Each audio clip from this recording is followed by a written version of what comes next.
Hello, it's cooking time again. So, ang ating recipe for today is prawns with Szechuan salt. So, madali lang siyang gawin. We only have 5 ingredients. At alam ko after this, mapapayami kayo kasi sobrang sarap siya. Diba? So, itong recipe na to ay natutunan ko sa Chinese friend ko. So, I love this recipe and requested by my friend also. So, I would like to share with you how to cook a simple dish of prawns with Szechuan salt. Okay?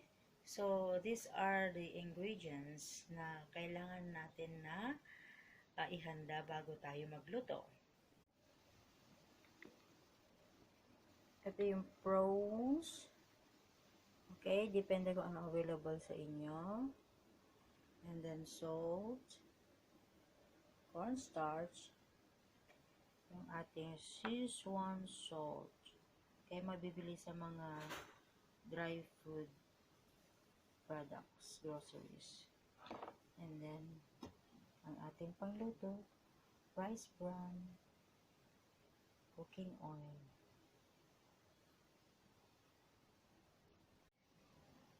So, ito yung ating main ingredients, ang prawns. So, ang prawns, depende sa sizes na gusto mong gamitin dahil ang available, ang sizes lang na meron kami is yung malalaki. Okay? Yung isang box ay, it consists of 4 pieces. So, after that na malinisan ninyo, kailangan na i-drain. And then, top with tissue para matanggal yung mga ibang water niya. And then, after that, ay kailangan na sprinkle with some sea salt. Okay, ito yung gamit ko, Hain Pure Foods sea salt. Okay? And then, after that, ay kailangan natin na sprinkle ng cornstarch. Okay, cornstarch. Bakit kailangan natin sprinkle ng cornstarch? Kasi ifa-fry natin siya.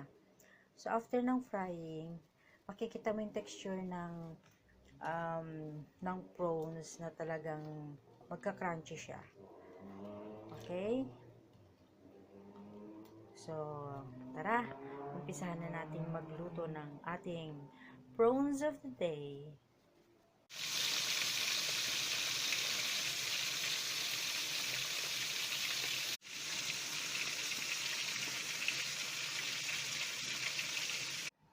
Yan, na-fry na siya.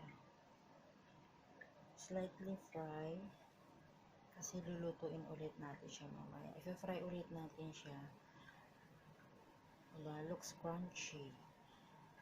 Kasi yung cornstarch, ginamitan natin siya ng cornstarch. So, i-fry ulit natin. At gagamitan natin ng Szechuan Pepper Salt. So, ito yung magbibigay sa kanya ng lasa. Okay?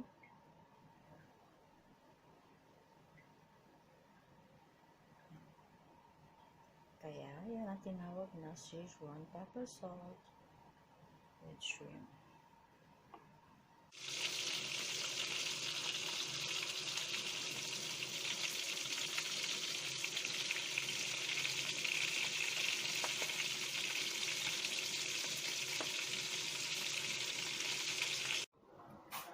This is now finished product of my prawns Szechuan Pepper Salt.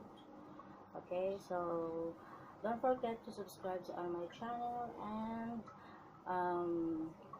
write your comments below para makaabang sa susunod kong recipe. Okay, so till next time, bye bye.